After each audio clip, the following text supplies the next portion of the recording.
Today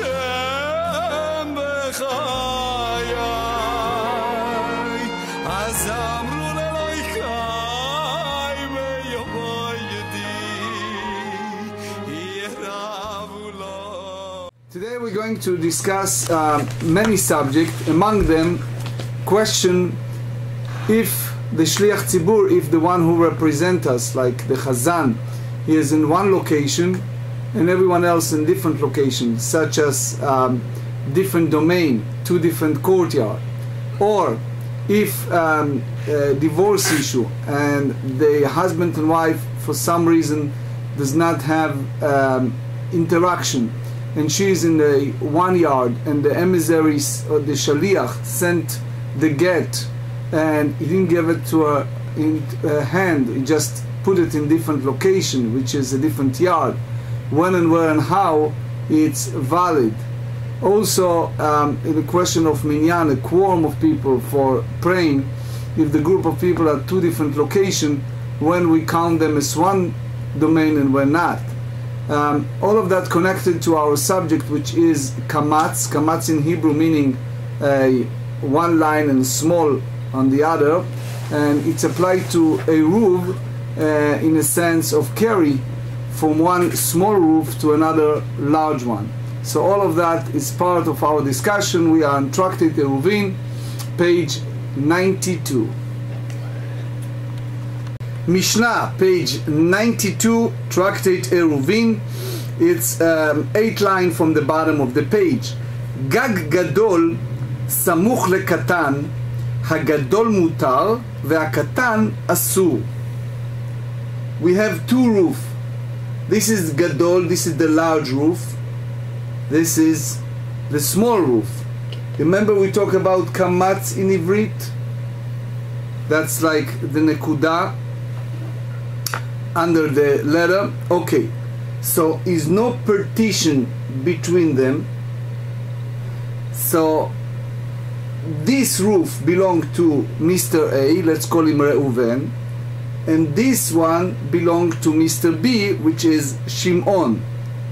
So we said Hagadol mutar, which means any vessels you can bring up to the roof, and Hakatan, the small one, is forbidden. Why? Because it's totally open to the large one, and therefore you cannot carry. The condition, as we talked in yesterday, the small one has to have a size by no more than 10 cubit. Now, the idea of good asik, you remember we talked about the partition of that house. It's considering is like you have a partition in both sides, because this part it's considering good asik. That's what we discussed in the Mishnah, that the minute you have a partition is go up to heaven, is no limitation. So the key point is that even we don't see any partition in between them, since it's two different ownership, and the small one has less than 10 cubit, it's considering an opening, total opening, petach. So because in this part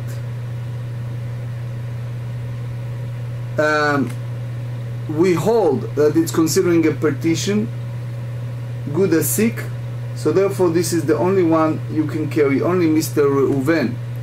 Now we talk about another scenario, which is two different courtyards that close to each other, and this is the illustration number 325 from the book Meorot Adaf.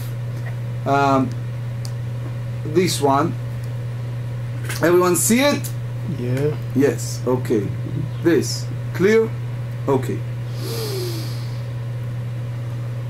חצר גדולה שנפרצה לקטנה, גדולה מותרת, וקטנה אסורה, מפני שהיא כפתחה של גדולה. So, we have two different yards. This is number 1, and this is number 2. And let's call it the large domain, חצר גדולה, domain A, and חצר קטנה, domain B. Now, look carefully at this illustration. Do you see the kamatz? That it's like from the large one you go to the small one, and you see that it's like imaginary line between the two. Now, if you look at the walls, which is like a partition around the property, you see that they're changing the structure of the wall at the imaginary line between the two domains. Now, you see also an entrance here and a separation. So basically it can be like several owners in this area while they join the yard, but then the imaginary line between the two owners go to the other two owners, for example, that they have a control of a different domain, while in order to get to this domain you go to this courtyard and you cross to that domain. So because you have a full wall on the back, this one need to pass through, transpass in a sense, to this domain. Okay? So we are talking about scenario that's supposed to have some type of wall between them, but for some reason it's either wounded or fall, all kind of reason. It's no longer a partition between them. So because they do not make an Eruv, which means they do not take a bread in advance before Shabbat and declare that they are all partners, and they are basically separate owner, and this opening, we have the assumption that it's no more than the 10 cubits. So we say that the large one, the domain A, they have a separate partition, and therefore they can carry vessels between them even without Eruv. And the fact that there is a small domain here do not carry a prohibition to the large one. However, the small one, it's forbidden. Why? Because it's totally open and depend on the large one, and therefore we hold that the breach of the wall of the large courtyard is surrounded on both sides by the remaining portion of the wall,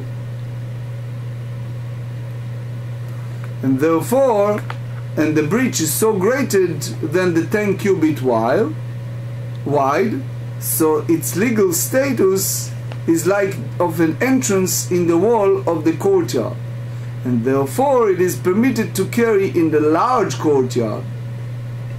But the small one, since one entire side of the small courtyard was breached and remains no partition whatsoever on that side, and carrying in the courtyard is therefore prohibited. So again, this domain is a different halachic legal status than that domain. Now we basically go to the Gemara, to the discussion, and the first discussion is why the Mishnah repeats itself, because it looks like the two scenarios are basically similar or very, very connected. The whole idea of large domain and small domain, the first scenario and the second scenario, it's almost like the same idea. One speak about roof, remember, and one speak about courtyard. So why you don't use one? So in order to understand, the Gemara go in a two different dimension, two different answers, and they said the first answer is depend upon a disputation that we discussed earlier between Rav and Shmuel. Rav hold that if you have partition that you don't see in your eyes, meaning you have partition that you establish a wall. You have sometimes a partition that you don't see. So Rav hold that mechitza shelo nikeret, if you do not see the partition, lo shma mechitza, you don't considering as any type of separation, is no partition.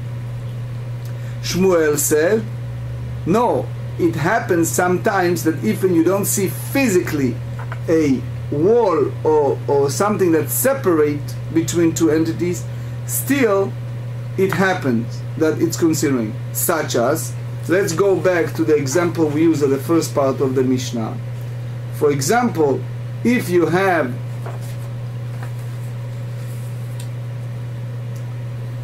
large roof and a small one, since they have these kamatz, this domain and this domain, it's called gud asik, as we said many times, it's like separation, and therefore according to Shmuel, it's considering a separation. There are people in both, in the small and the big one, and later we explain that there is a situation that it's called mechitza nidreset, that you can that many people pass by, like the courtyard. So let's go the first one. Lerav katane gag dumya lechatzer. Mechatzer min kera mechitzta, avgag nami min kera mechitzta. He said this example are basically similar, or we can juxtapose and learn from the other one, from the courtyard. Why? Because in the courtyard it's clear that they have partition, it just broke, it's no longer physically there. But here, even you don't see a clear partition between them, but since they have this gud asik, this part from you see the foundation of the house, that it's like two entities. And if you go, for example, here downtown, you see buildings, like I think the building across the corner of Spa and West Street. You see two buildings that attach or almost attach to each other, and basically it's a two different, for example, when they receive taxes and things like that, they have like two different domain, two different owner in each one of them. Okay, so therefore, since you have this gud asik, this corner that show that it's separate, it's go like you build a partition and you compare, you juxtapose to the situation of a courtyard. So here is a difference. According to Rav, you cannot carry neither one, even not in the large one, because he said as long as you're not erected physical separation, physical partition, it's not considering a private domain. Okay, and Rashi add to that it has to be a flat roof. Now a second explanation, according to Shmuel, which is the rabbi that disagree with Rav, Shmuel gag dumya dechatzer, he goes the other way around, and he said you compare a roof to a courtyard, which means that the roof carry the same partition or similar partition to the courtyard. And how it's compared? Mechatzer de kadarse la rabim, avgag namik de kadarse le rabim. He said the same way as the courtyard, that place that many people cross by, multitude treat. So the roof, it's also many, which means that if it's not used by many people, even as the small roof is permitted. The principle, extend and raise the wall of the house, it's applied to the wall between the houses, despite the fact that the partition is not conspicuous. So and the big question is, when you hold gud asik, the opening, when you don't have physical separation. So because we learn this idea of large and small courtyard, now we're going to learn other important item in halacha that basically relate to that principle. So again, the principle is kamatz. You see kamatz? It's like in Hebrew, the kamatz. It's large and small. That's the kamatz letter. Kamatz under the letter. Okay? יתיב רבה ורבי זרע ורבא ברב חנן ויתיב אביי גבר ויד וכאמרי שמע מנתנידים דיורי גדולה בקטנה ואין דיורי קטנה בגדולה. So they said it means that the people of this courtyard, in a way, they are controlling the small one, which means it's like almost like a power struggle. Who is control that domain, because you have the walls around. So imagine you have all these people in the development come and meet, like you see friends in Florida, right? So you have a question, who is the people who control the board, or who is the people who in charge, who is the people who have the last word. So they said here that the people in the large courtyard, they are controlling, right? And they basically, these people depend upon this one. So it's like almost the people in the large one owns the courtyard of the small one, and not vice versa. Why? Because the small one doesn't have a clear partition. So it's like the opening of the large one, versus the large one that they have their partition. So we're using now an example. If you look at the upcoming pictures, it's using the kamatz principle. You see the kamatz in Hebrew, and you see it coming in other pictures. So now we're using several pictures, illustration example. You see now picture number 326. Here we talk about important halacha. Is the halacha called kil'ei hakerem. What is the kil'ei hakerem? Kil'ei hakerem meaning that we have a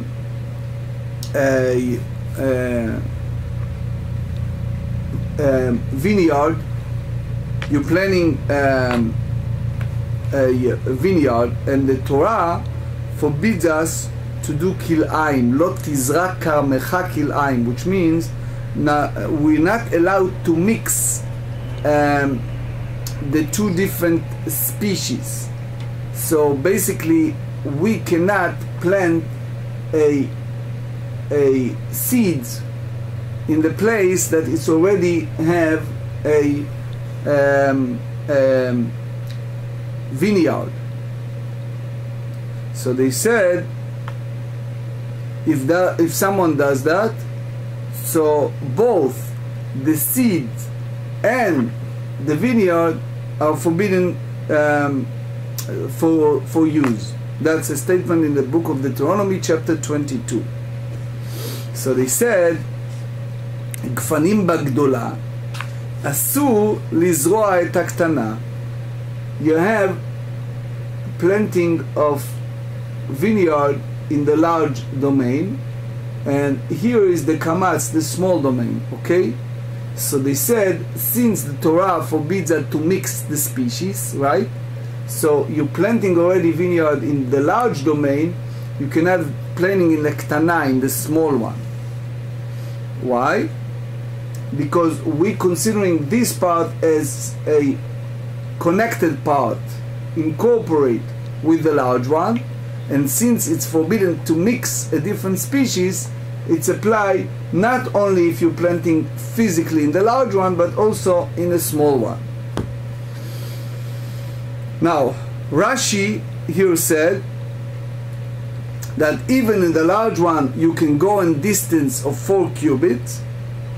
Basically by halacha it's okay, but here even it's in that size you're not allowed, because it's considering an opening, a petach to the large one, and therefore it's considering as one domain. Ritva bring it for the Tosfot, he said no. It's only if the distance is less than 4 cubit. But if it's exceeded more than 4 cubit, it's not applicable. Okay? Now, ve'im zara, zra'im asurin. But if he sowed crops, the seed are prohibited, because the small courtyard is considered part of the large one. So the vines of the larger courtyard render the seeds in the smaller courtyard prohibited. Okay? We just turned the page 92b, Gfanim Mutarim. So we said that in the if you are the vine, however, are permitted because the small courtyard does not extend the impact upon the large one. Now we going to the picture number 327, and we said basically the whole idea of kil'aim, of the mixture, it's only if you have a clear partition between the different vineyard. So they said gfanim baktana mutar lizroa et agdola. If you have a vine in the small one, you can go ahead and plant in the large one. Okay, so in a way, when it's come to kil'aim, the prohibition of mixture, you see that it's a chad sitri. What does that mean?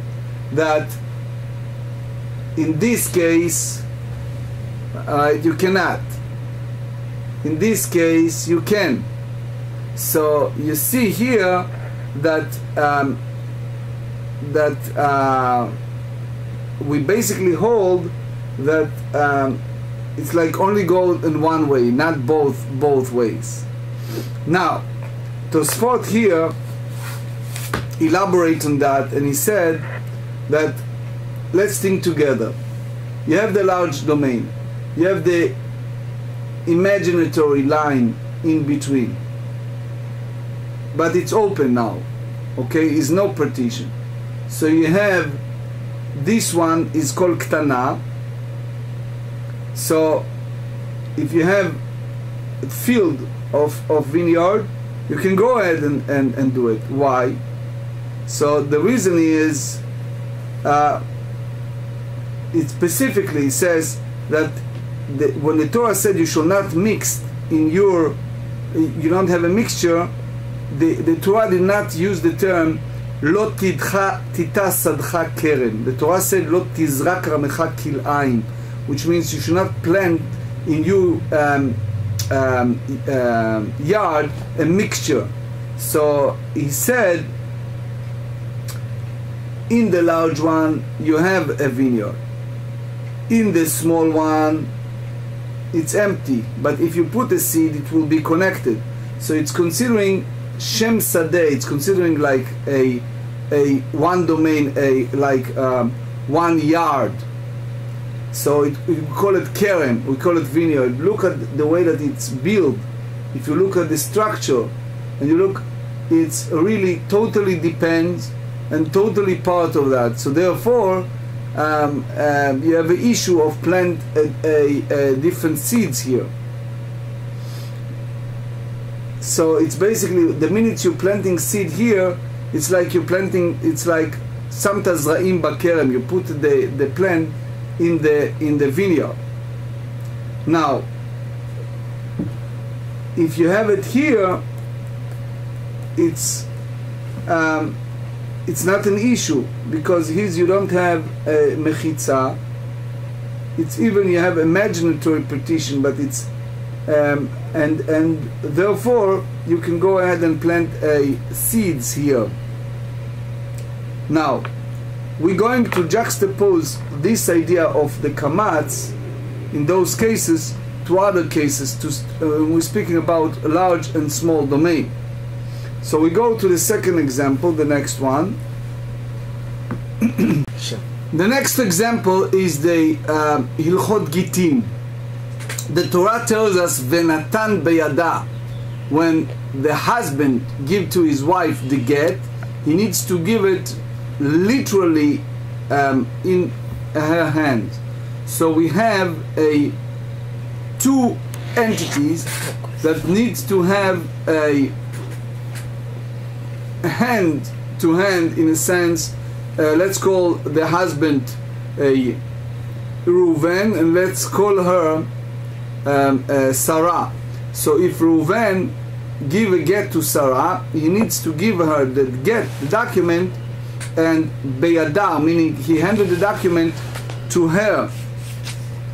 So the Gemara in Gitin, page 73, said, do not take the Torah literally, which means Reuven needs to give to his wife Sarah the get and hand it to her hand.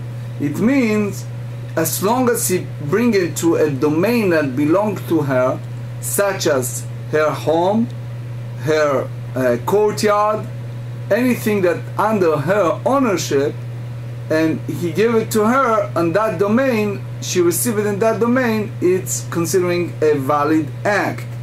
So there is a discussion in Tractate Gitin that asks what happens if Sarah owns that property, that courtyard, but she is not physically there. The halacha required her to be at present in that courtyard when Reuven handed the get to her. But if she is not there at that time, it's not considering as a valid act of Jewish divorce as get. Even she owns that courtyard. As a side note, the Gemara said in Tractate Gitin, page 77b, that is an Amoraic disputation if she needs to stand physically in her courtyard to receive that get or not. We hold here for our discussion that we required her to stand there in her courtyard. So can be either the Reuven himself, the husband, or his emissary that the Beit Din appointed. He needs to meet her in a domain that she owns, and she needs to be physically there to receive it. Okay, it's like no comparison, but think about UPS or Federal Express.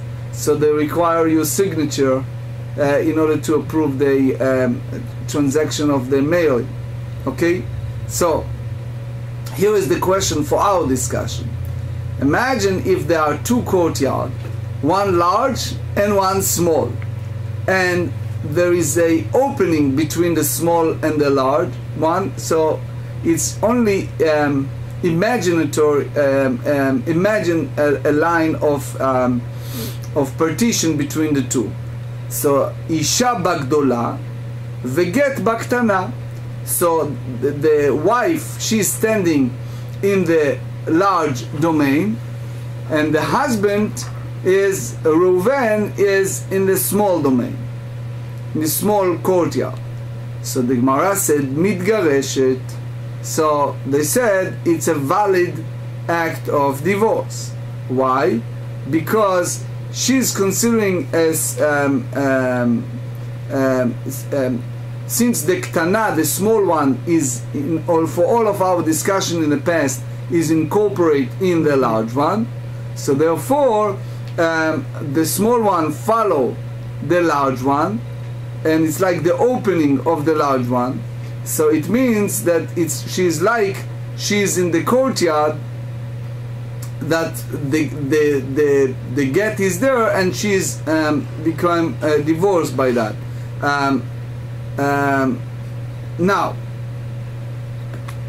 Isha baktana veget bagdola ena mitgareshet. The opposite direction, not. She's not divorced. Why? Because she is not in the we explained that the large one is in, for our discussion, like swallow the small one. But if she is in the small one, because she's not in the yard that the get was transmitted, because we not incorporate in that direction, is only one way. So therefore, the large one not follow the small one. So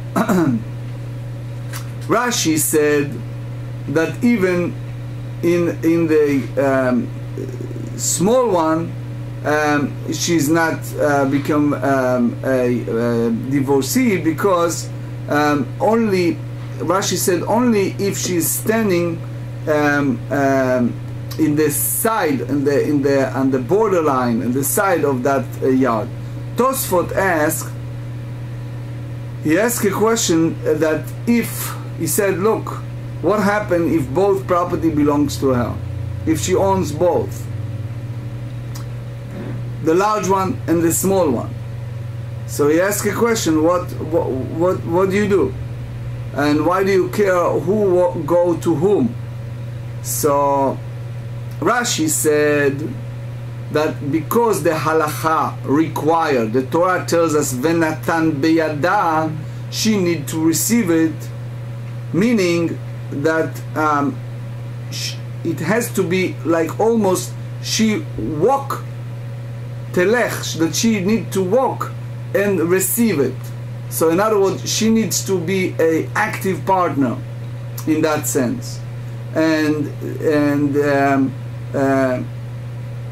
if you think about it deeply, it's all depend on her. She's like have the control of the final stage, because they said venatan beyada, without her active partnership, and we explained biyada doesn't mean in her hand, but in her domain, it's not valid.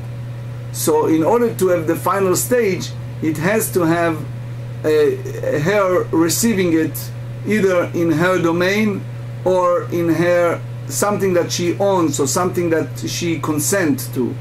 So really and truly, if she don't want to receive that get, then the get is not valid. If she decides she don't want to take it. It's a problem by halacha. If she refuses to receive the get, it is a problem by Jewish law. Yes. Yeah.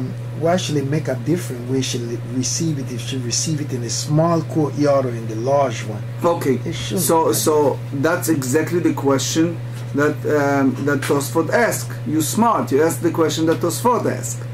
But we explain that for our discussion, we asking the control of certain domain, and we explain that one domain control the others, and we explain that the big picture is which domain is in charge, is in control. So the thing is, let's throw a scenario. Let's say the Bet Din appointed, they don't have any relationships, or he's far away for some reason, and they sent a shaliach, an emissary, to transmit the get. And the shaliach somehow, FedEx, for example, they throw items on your door and run away. Not always they come and ask for your signature, right? Mm-hmm. So you have this shaliach, this emissary, that bring the get in the domain that she owns. And again, she needs to be at that present there.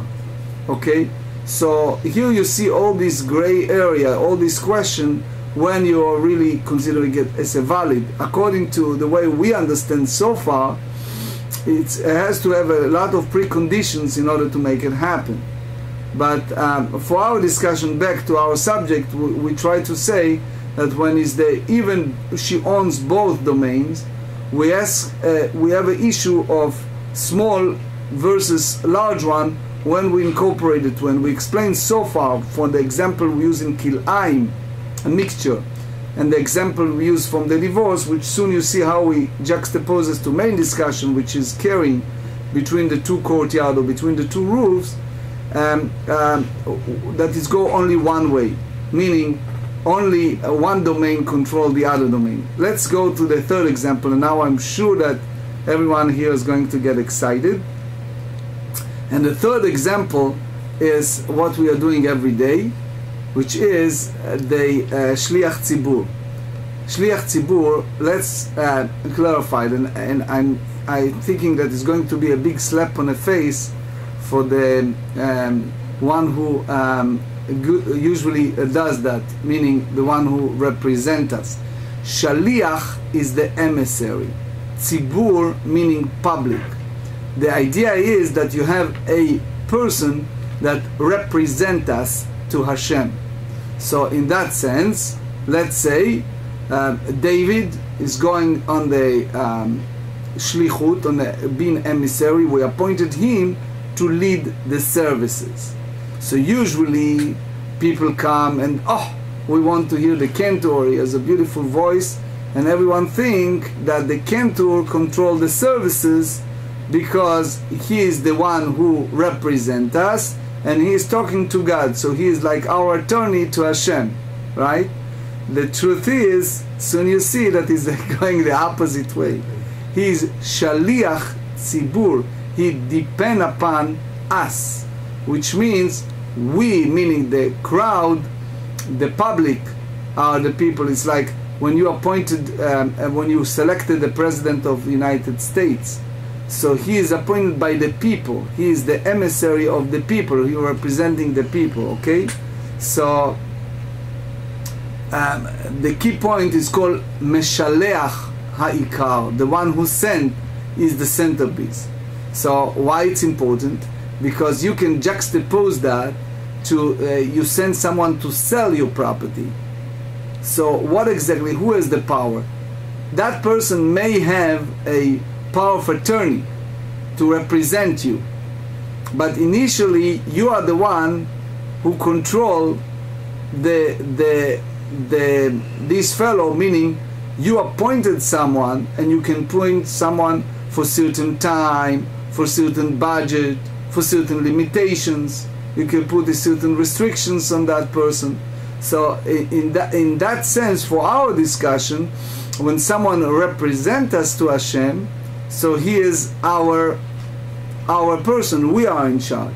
So now we go to the subject. We said ציבור בגדולה ושליח ציבור בקטנה. So if you have the congregation was a large courtyard and the prayer leader was in a small courtyard, so what's the problem here?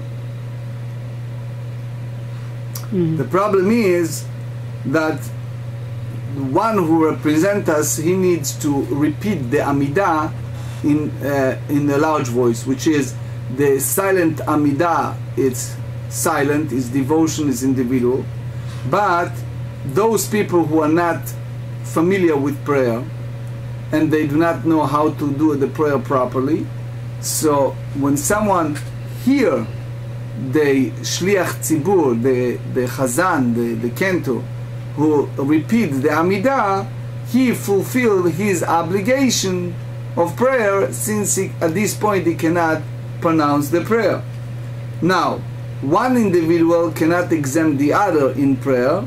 Only if you have a quorum of 10 people, that person can be an emissary to everyone else, including those people who was not familiar with the prayer. Some said that in nowadays, most of the time people are familiar. Not so much, unfortunately, in our congregation, right? But at this point. But the idea is that we always have someone who represents all of us. So they said, here is a situation that they are all praying out in the yard, but there are two. You remember the kamatz, one is a large, one is a small. The shliach tzibur, the cantor, is in the large one, in the small one. Everyone else is in the large one. So they said they fulfill the obligation. That's the Rambam, because he said, Rambam Ilchot Tfilah tells us in chapter 8, he says, since we hold Yurei Gdola Baktana, that the inhabitants of the large and the small one, and the small one is basically incorporate with a large one. It's like the corner, Keren Zavid, the corner of the large one. So it's like, in that sense, they are like in one domain. Now, if it's the opposite, ציבור בקטנה ושליח ציבור בגדולה, אין יוצאים דרך חובתם. If everyone stand in the small domain, in the small courtyard, and the cantor is in the distance in the large one, they do not fulfill the obligation. It's not considering a congregant. It's not considering by halacha a congregants of people in one domain. And because the large one is not follow the small one, the large one is independent. So you see here by halacha that it's go only one way. Another example, the fourth one. The fourth example is you have again kamatz, two different courtyard, and you have 10 people. Again, this is the whole idea of a minyan. So side note, I remember years back, it was a story I heard from my teacher, my Rebbe. So he said in Jerusalem, in Yerushalayim, there is a place called Eitz Chaim. It's a very large yeshiva, prayer house, etc. And it was a cantor, Porush, that everyone admired in those days. Was great voice and great. People are very moved, and people used to come by abundance to hear him pray. So one time, it was a rabbi in Jerusalem by the name of Rabbi Issa Zalman Meltzer. Rabbi Meltzer was a great Torah scholar. So the story goes, he went to that synagogue and he heard a cantor, and he said that this cantor, he went to him and says, "You wake up my soul, I was so moved by you praying and everything." So the cantor said to Rabbi Meltzer, he said, "No, it's the opposite." He says, "Since in my audience, since Rabbi Meltzer is in my audience, so the prayer carries, I can pray, and the prayer carries power. It's not because of me, it's because you are in the audience." Which again, leading us to the point that the congregation is go the other way around. It's not by the leader of the congregation, it's by the other. So anyway, here we said that you have two courtyards, and you have 9 people in the large one, and the 10th person is in the small one. So we said here mitztarfim, they can combine them, and in Israel you see it a lot. Okay, that you have separate rooms and people pray, and sometimes you combine a person who is in the opening door in a different room. Okay, so it's applied to what? There are certain things you need to have a quorum, such as Kaddish, such as Kedusha, Kadosh Kadosh, such as Baruch Hu et Hashem Mevorach. So you need to have a public prayer with the quorum of 10. So they said, Tish'a b'ktana v'achat b'gdola ein mitztarfin. But if it's the other way around, 9 people are in the small domain, and 1 person in the large one, you cannot combine them. Why? Because most of the people in the small one, and this person is far away in the large one, and therefore you cannot combine. Tosfot add to that, and he said that 5 and 5 it's also a problem. Why? Because you don't have what you call in Ivrit Ikar v'tafel. Ikar is the essence, and tafel is something that depends upon the essence. I give you an example. When you're eating bread and butter, what is the central piece and what is depend upon the other? Right? The central piece is the bread, and the butter is just an addition to make it tasty. So the essence, the more important part is the bread, and the one is that only depend on the bread is the butter. Okay? So here for our discussion, when we have an issue of minyan, we ask where is the center part, and the center part are the majority of the people. If you have 5 and 5, you don't have neither one, it's equal, and therefore you cannot combine all together. So you see here from this example again a situation that you have 9 people in the small domain and 1 far in the large domain. Since the large domain is independent, you cannot combine them. You see all those examples of the kamats when it's go only one way. Now you see the 5th example, which I hope you digested easily. It's not an easy example, and it looks like from far away not necessarily connected, because all the rules we understand so far, we understand that it's the large one is independent and it's not dependent on the small one, but the opposite way, the small one is dependent on the large one, right? Now you see a different example. So Abba Gdola asur likrot kriyat shema baktana. We have a rule in halacha that when we say a certain prayer, we need to have in a clean environment, such as when we say the Shema, we cover our eyes, we need to focus on Hashem. We said Shema Yisrael, all these lines from the Torah. It's a very, very important prayer, and the halacha require us to be in a state of mind and condition of cleanliness. So if there is a bad odor, for example, if you have a baby or you have someone that carry a odor of feces or things like that, the Torah said "V'aya machanecha kadosh," you have to be in a state of holiness, and therefore you cannot make the prayer in that situation. You cannot pray if you are, let's say, if you are flying and you're sitting next to the bathroom and it's a very bad odor from the bathroom, or the door is open, etc., and it's a still smell coming out of that room, you cannot pray there at that time. What if someone that already around their tefillin wrap and then they start passing gas? Shouldn't they get out to the... They take off the tefillin. They need to. They cannot. Yes, they cannot. One of the halachot is that someone who have issues like that, intestinal issues, need to ask a rabbi when and how we allow to put tefillin. It's not so simple. But to say a prayer, you need to be 4 cubit distance from that smell or from that environment. You basically cannot say Shema when you have this. So they said, if, for our understanding, is feces that in a large domain, so you cannot make a Shema prayer in the small one. Why? Because we just said that it's considering one domain.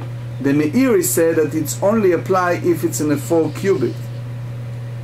But not everyone agree with that. Some say that it's applied to the whole domain, because remember the odor, it's going further sometimes, more than the 4 cubits. And it's all considering the opening of the large one. But they said, so baktana mutar likrot kriyat shema bagdola. So if there is a feces in the small domain, so you can go and pray in the large domain, which means the Shulchan Aruch, the code said that as long as the odor, the smell is not reaching the other domain. But the key point is, it's again, you remember the bread and the butter? You go by what is tafel, what is depend, and what is independent. So the centerpiece, I'm sorry to use this term just for our understanding, is the feces. That's the centerpiece. So according to what we understand, it has to be the opposite way. So the Ritva asked how that can be one of our example for our discussion, because the centerpiece is not the person, is the centerpiece of our discussion is the feces. So Melo Aroim, it's one of the sages in the past generation, explains, and he said that no, you misconstrue the whole subject. He says the centerpiece is the person. And he said, here it's not applied to Ikar and Tafel, it's not the bread and the butter discussion. We said, we need here to know only one thing, if there is a partition, even imaginatory partition or not. which means if a person stayed in a small domain, we say that is not considering imaginary partition, because it's not one domain but independent one. So here again, remember that this smell is not exceeded the 4 cubits. But again, for our understanding, you see what's happening, the kamatz in this example, that the large one can be independent in a sense that if the smell is not reaching the large one, so think if you have a baby in the crib and you have 2 domains, and the baby in the crib have a bad smell, bad odor of feces, but it's in a small domain. So, and you need now to say Kriyat Shema, you need to say Shema, and you are in the large domain, so you can pray, because as we explained, the domain of the large one is like full of partition, is independent, and not the opposite way. So, with all of those examples, with all of our discussion, we have a discussion of Amoraim, of which is the Talmudic rabbis. So Amar lehu Abaye said to those rabbis, if follow your direction, if we go by the way that you said, that the people in the small one and the large one, remember our original discussion about vine and vineyard, that those in the large one cannot plant in a small one. So he said matzinu mechitza. So he said that we can have a situation of partition that leisur, that created a principle of prohibition. So the whole idea of the existence of partition renders sowing crops prohibited. In the absence of partition, sowing the crop will have been permitted due to their distance from the vines. Shilmalei and mechitza, that if there is no mechitza, is no partition, marchik 4 amot vezorea, viluashta asura, that he basically take a 4 cubit distance and he can plant and he sow the crop, but the other way it's prohibited to sow the crop in the entire small courtyard. So Amar Zera leAbaye, ve'lo matzinu mechitza leisur, did we don't find any situation of partition that create a prohibition? Vatnan, we just learned in the previous page, חצר גדולה שנפרצה לקטנה, גדולה מותרת וקטנה אסורה מפני שהיא כפתחה של גדולה, ואילו השווה את גיפופיה, גדולה נמי אסורה. Here is the picture number 328.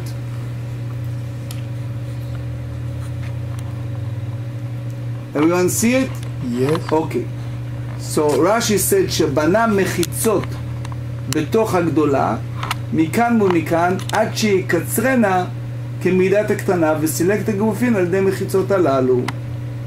So that was the original way of the property. Now he built another wall within this one, another partition in both sides. So basically that was the original kamatz. You remember we talked about kamatz? Mm-hmm. Yeah. And now he built another wall in that domain. So what exactly changed the status? He changed the status from being kamatz to being a straight line between the small and the large one. Now it looks like one domain.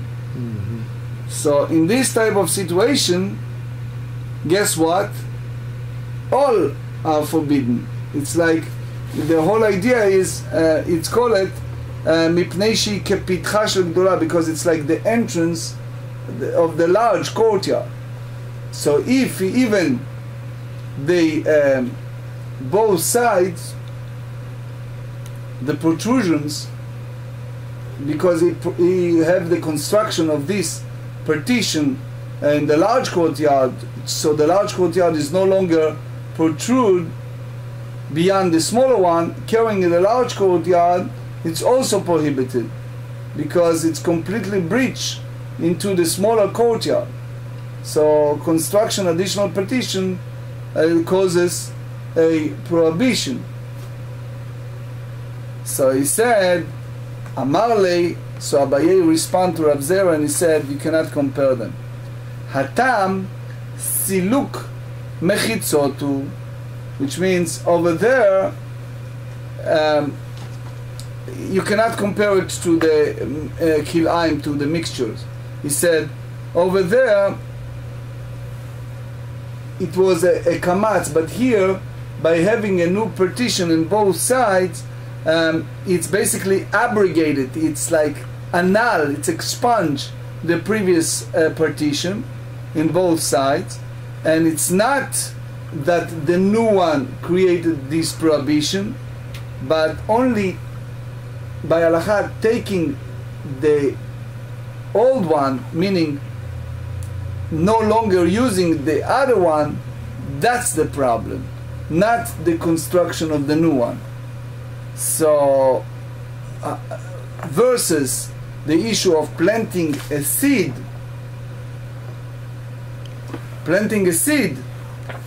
that this part created the prohibition. אמר לי רבא לאביי, so Rava said to Abaye, ולא מצינו מחיצה לאיסור. It's not a situation of petition that causes a prohibition. I'll give you an example. Itmar. We learn soon in a couple of pages, in page 95, in regards to Sukkah. Okay, so we go to page 93. סיכך על גבי אכסדרה שיש לה פצימים כשרה, ואילו ישבה פצימיה פסולה. So here you have the two houses and you have the dfanot, the wall, and he constructed here a sukkah. And as you know, in sukkah the key point is the schach. Okay, so what did he do? He placed roofing on the top of a portico that has doorposts. Okay, so the portico with two parallel walls that are valid for sukkah, as well as posts in the corner supporting the portico and protruding like doorposts. So it's basically sealing the other side of the portico. So it's considering sukkah. But yeshva patzimea, but if he even the doorposts,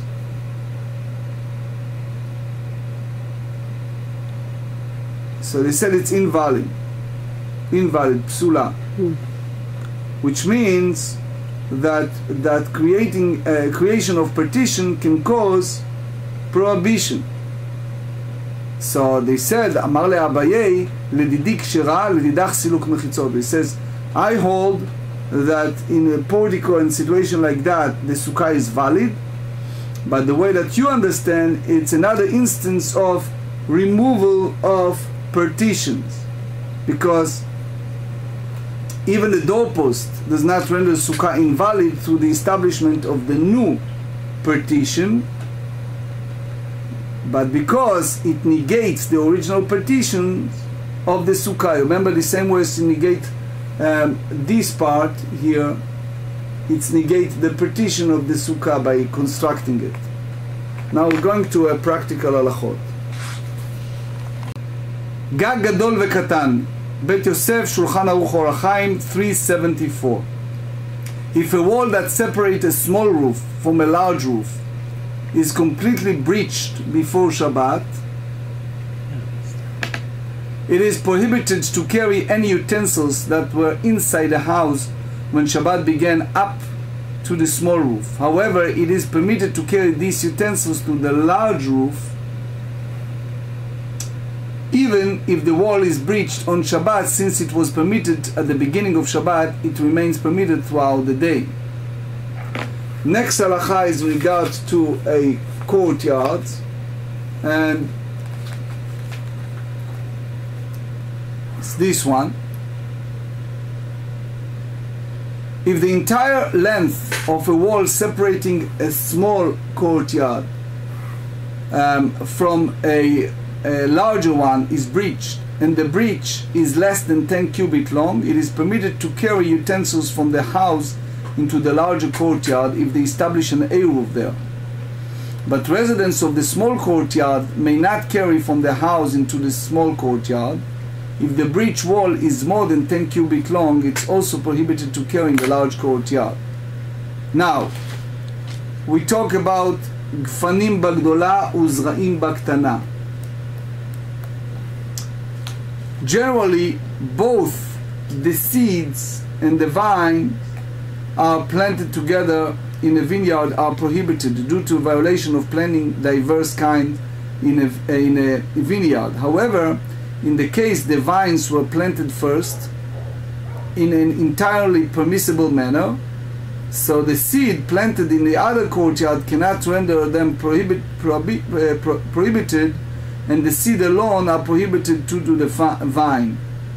And that's basically saying that if vines are growing in a large courtyard, it's prohibited to sow seeds in a smaller courtyard that opens into it. Any seeds sown there are prohibited, although the vines remain permitted.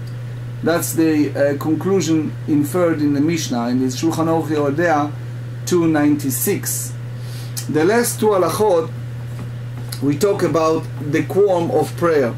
So we said that if the congregation is located in the large courtyard, and which is not separate by a wall from the small courtyard, and the prayer leader, meaning the Shliach Tzibur, is in the smaller one, the congregation fulfill the prayer obligation through his prayer. However, if the community is in a smaller courtyard and the prayer leader is in the large one, they do not fulfill the prayer obligation by means of his prayer, and that's Shulchan Orach Chaim Nun Hey 55.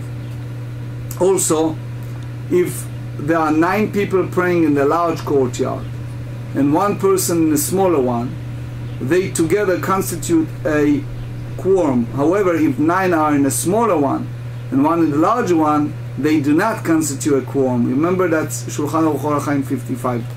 And then we said if there is in a excrement or any type of a field in the large courtyard, it is prohibited to recite Shema in the smaller one.